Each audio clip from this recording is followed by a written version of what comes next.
Hi, I'm Steve Piper, Barge Master on Naga 5.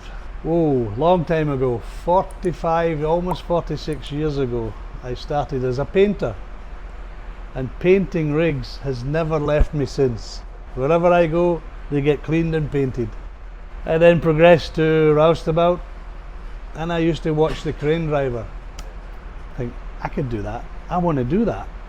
So I asked, and I got up, and I was crane driver within 18 months. Loved the job for many years. Then I became ABM. Had no idea, did not want the Barge Master's job.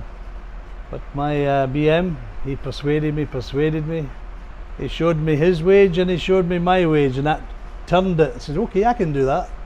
And I've still been there ever since. Barge Master now for 24 years. Predominantly, I was in the North Sea. First of all, started with Sedco, then joined Atlantic Drilling. Then Atlantic Drilling sold all the rigs to Stena.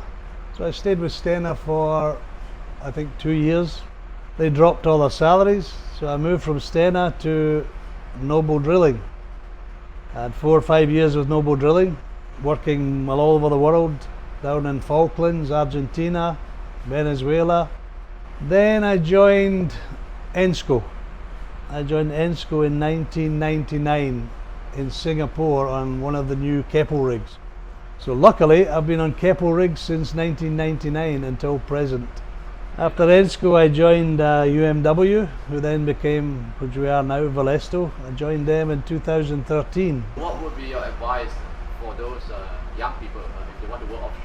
They need to be mentally prepared to work offshore. It's not for everyone. Being away from your family, your children, your wives, your mothers, fathers, it's not for everyone. Many people, my own son included, could not last. How about your advice to Assistant Barge Master? Most of them are afraid to get promoted. Do you know why? And maybe you can give them some advice. A lot of them, like myself, did not want it because of the pressure. Sometimes the pressure of the job can be immense, and you've got to answer. You're answerable for everything that goes wrong in the marine side. So a lot of people, they don't want that anxiety, that stress. They're quite happy in the position they're in. But my advice is, get noticed for what you do, not what you don't do. And progress and ask and learn. Every rig move, come to the barge, ask them, can I learn the job? You'll be surprised how a good job it can be, but it can be very stressful. Can you tell us about your day-to-day job as a Barge Master on board? Day-to-day job? When I first get up in the morning, they're all waiting on me for permits. By 5:30 they're queuing up for permits. That's the first thing. Then you check their permits. Where are you working?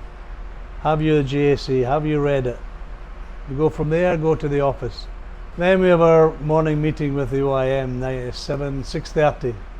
Usually 30 minutes. Then we have a company man's meeting. They usually last from 20 minutes to an hour, depending on operations. I then have to see what the guys are doing, make them a list, check what they're doing, check the boat manifests, what do we need. We're in limited deck space and stability, so we have to decide where our equipment goes. I was actually within 2,000 meters of Piper Alpha on a rig. We helped bring on, God forbid, the bodies and refuel the helicopters. But before Piper Alpha, we never had safety. We never had manual handling training. We never had safety harnesses. We had nothing. It was just like Nike. Just do it. And we did it. But we had a lot of incidents, a lot of accidents, a lot of people hurt, a lot of people killed. After the Lord Cullen report, everything changed in the offshore industry, and a lot of it for the better, for the safety of us all. How about now? Now, Right, yeah. to be honest, safety is a great thing, but it's going overboard. It's getting too much. Every time we come out, there's another new policy, another new rule. We can't do this, we can't do that. My honest opinion, they're taking a lot of common sense away from people. Yes, for sure the job takes longer, but it is safer, there's no doubt about that. Okay, and my last word is that I hope I can see out to my retirement on the Naga 5, my baby. KKK! Hooey!